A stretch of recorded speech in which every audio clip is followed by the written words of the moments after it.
Hi friends, welcome to Hariom consultants. और कैसे हैं आप? हो everything is fine at your and.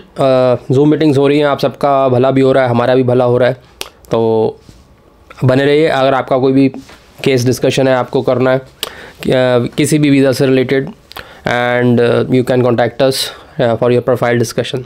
So today is another important topic जिस पे हम आज बात करने वाले हैं, एंड द टॉपिक इज़ कि अगर आपका रिफ्यूज़ल आ जाता है then what to do and what is the importance of travel history nowadays, especially for the young applicants, कि ट्रैवल हिस्ट्री का क्या मायने हैं आज की डेट में, क्योंकि अब वो इम्पॉर्टेंट है अगर आप एक यंग एप्लीकेंट हो तो, और आपका अगर रिफ्यूज़ल आ गया है then travel history is very important for you.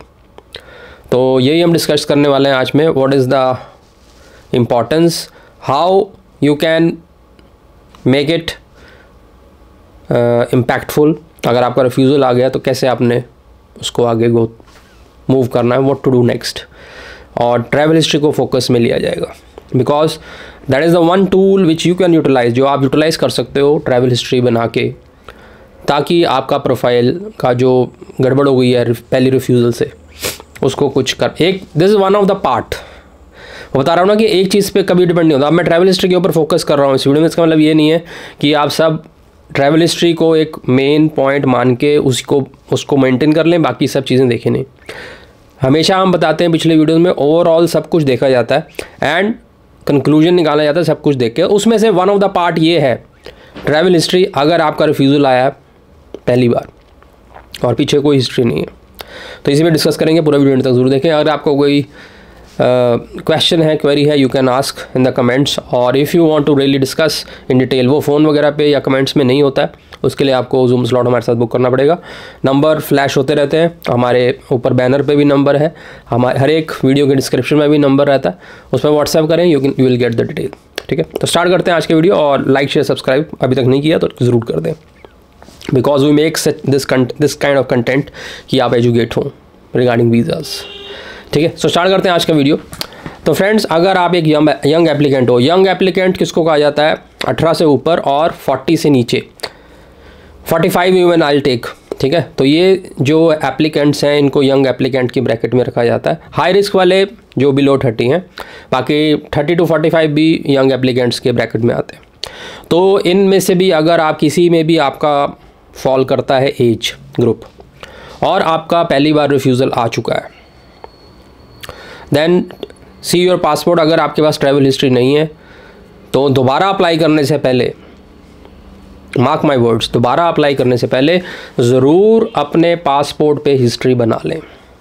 अगर आप स्ट्रेट अवे कुछ भी करके, अगर इनकम का आया है आपका, आप यंग एप्लीकेंट हो कि इनकम नहीं, आपने इनकम किसी तरह से मेंटेन करके दोबारा फाइल कर दिया, हिस्ट्री नहीं बनाई, you will get the refusal. ठीक है, तो इन सर्कमस्टांसेस में और mark my words, young applicants कह रहा हूँ, जो ओल्ड एज हैं, सीनियर सिटीजन हैं, उनके लिए नहीं है। उनके लिए तो मैं कह रहा हूँ दे आर वेरी लीनियंट। उनको ऐसा बस आपकी प्रोफाइल अच्छे से प्रेजेंट होनी चाहिए। For the senior citizen I am saying आपका वीज़ा मिल जाता है, तो उसके लिए ये नहीं है। मैं सिर्फ यंग एप्लीकेंट्स की बात कर रहा हूँ, वहीं पर प्रॉब्लम आ रही है। तो अगर आपने अप्लाई किया और आपका रिफ्यूज़ल आ गया, अब आप सोच रहे हैं कि क्या किया जाए, तो सबसे पहले ये किया जाए कि आप, अगर आपकी ट्रैवल हिस्ट्री नहीं है तो मेक योर ट्रैवल हिस्ट्री। अब यहाँ पर मैं बता दूँ, ट्रैवल हिस्ट्री दुबई की नहीं मानी जाती, कुछ एशियन कंट्रीज़ की has least weightage, I will say no weightage at all. आपका वेटेज तब पड़ेगा कि अगर आपके पास कनाडा का वीज़ा हिस्ट्री है, ट्रैवल हिस्ट्री कनाडा जैसी कंट्री की है, यूके की कंट्री की है, और इन कंट्रीज़ में भी अगर आपका नहीं बन रहा, then Europe is also very good, Schengen visa. तो Schengen visa is the one which you can get. अब उसमें एक कैटेगरीज़ हैं, बहुत सारी 26-27 कंट्रीज़ हैं, हर एक कंट्री आपको इतनी आसानी से वीज़ा नहीं देती, but there are some countries जो शेंजन वीज़ा में आती हैं जिससे आपको वीज़ा मिल सकता है। और किस तरह की प्रोफाइल होनी चाहिए उसके लिए, जिसमें आपका काफ़ी हद तक वीज़ा आ जाए, that you can discuss with us, और हम भी फाइल करते हैं for the European country. So this is a way to make your history which is I will say impactful. ठीक है ना, जब हिस्ट्री की बात आती है तो इस तरह का कोई यूके, कनाडा या यूरोपियन कंट्री का आपके पास ट्रैवल हिस्ट्री होनी चाहिए। अब हम यूरोप पे इसलिए फोकस कर रहे हैं बिकॉज यूरोप में जो शेंजन वीज़ा है उसमें कुछ कंट्रीज़ ऐसी हैं जो कि आपको काफ़ी हद तक, if your profile is okay types, जिस पे ऑस्ट्रेलिया वीज़ा नहीं देता है, उस प्रोफाइल पे भी इफ़ प्रेजेंटेड वेल और हर तरह से आपका अच्छे से प्रेजेंट की जाए फ़ाइल और लॉन्च की जाए फ़ाइल आपकी, then you can get the European countries visa. तो आपने वहाँ जाके स्टैंपिंग करवा लें, मतलब अपना ट्रैवल हिस्ट्री बनानी है 2 दिन 3 दिन डिपेंडिंग ऑन योर फंड्स, जितना आप कर सकते हो। बिकॉज शेंजन वीज़ा में ऑप्शन रहती है उसी फॉर्म के अंदर you can visit 3 more countries on the same. वैसे तो सबके लिए applicable, but still in the form they in the visitor visa they want you to fill if you want to visit multiple member states, कि एक आपने भरी primary, वहाँ पर आपने पहले लैंड करना, उसके बाद अगर आपके फॉर्म में there are multiple countries then you can visit those. वो आपका चॉइस है। तो जितना बड़ा अपना ट्रैवल करोगे उतना आपका बजट बढ़ता जाएगा। अगर बजट लिमिटेड है देन हमारे से डिस्कस कीजिए कौन सी कंट्री का लगाना है, वो कंट्री का हम भी लगा के देते हैं, आप भी खुद भी लगा सकते हो, दैट इज़ योर चॉइस। ढंग से प्रेजेंट करोगे तो वो हमेशा आपका वीज़ा आता है, ठीक है, ऐसी कंट्री का लेना है।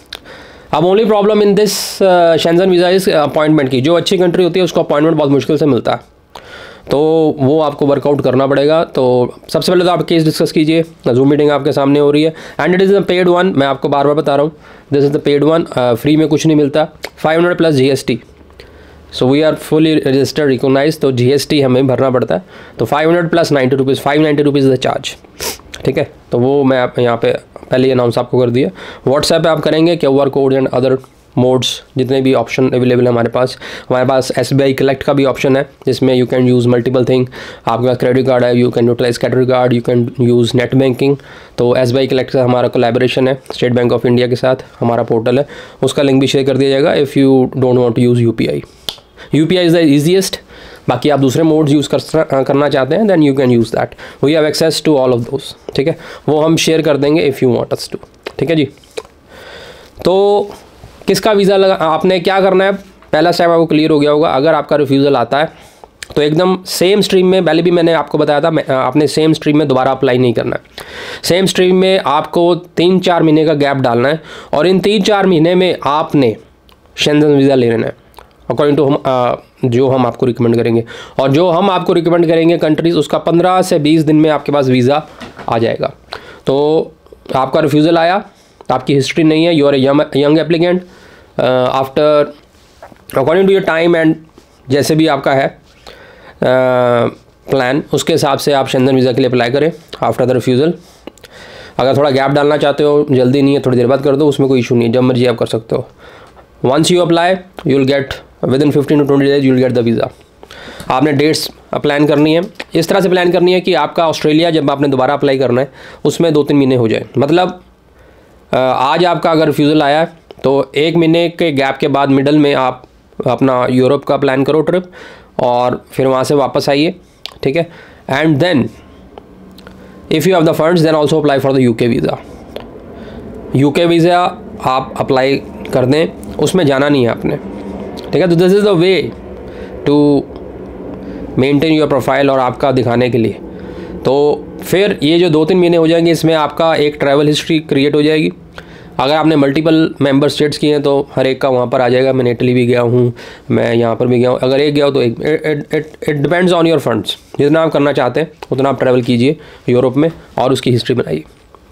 मीनवाइल आकर UK का फाइल लॉन्च कर दीजिए।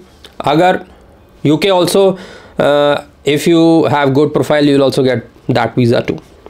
अब ये UK वाले में आपने विज़िट नहीं करना, UK का आपके पास वीज़ा आ गया, then now you have one UK visa in your hand, you have travel history for the Europe, now you file your Australian visa according to the instruction जो हम आपको बताते हैं। प्रोफाइल मैटर्स, आपकी प्रोफाइल आप important है। ऐसा नहीं है कि आप कुछ नहीं करते हो और ये सब कुछ करके फाइल कर दो और फिर रिफ्यूज़ल आ जाए, ऐसा नहीं करना। प्रोफाइल आपकी मैटर करती है, what you do is very important. उस पर वर्कआउट कीजिए और इस सब के बाद then file the visa. Sorry.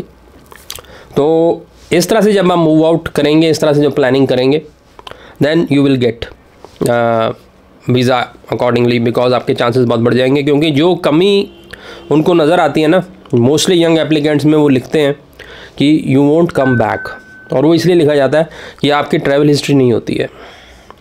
जब आप ट्रैवल हिस्ट्री इस तरह की कंट्री की क्रिएट करते हो या आप होकर आते हो, तो एक कॉन्फिडेंस आता है ऑफिसर के मन में कि यस, यंग एप्लीकेंट है लेकिन इसने यूरोप गया, वहाँ से वापस आया, यूके का वीज़ा इसके पास है, तो वो उसमें दिखाया जाता है एसओपी में कि उसके बाद हमारा ट्रैवल का प्लान एक और है।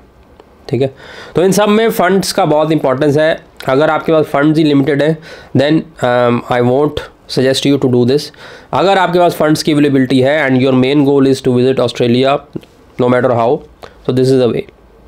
आपको अपना अच्छी कंट्री का ट्रैवल हिस्ट्री बनानी है, और उसके बाद एक वीज़ा अपने हाथ में रखना है, चाहे कनाडा का रख लो, चाहे यूके का रख लो। यूके का थोड़ा जल्दी आता है, कनाडा का भी टाइम लग रहा है, तो यूके का मैं इसलिए सजेस्ट कर रहा हूँ।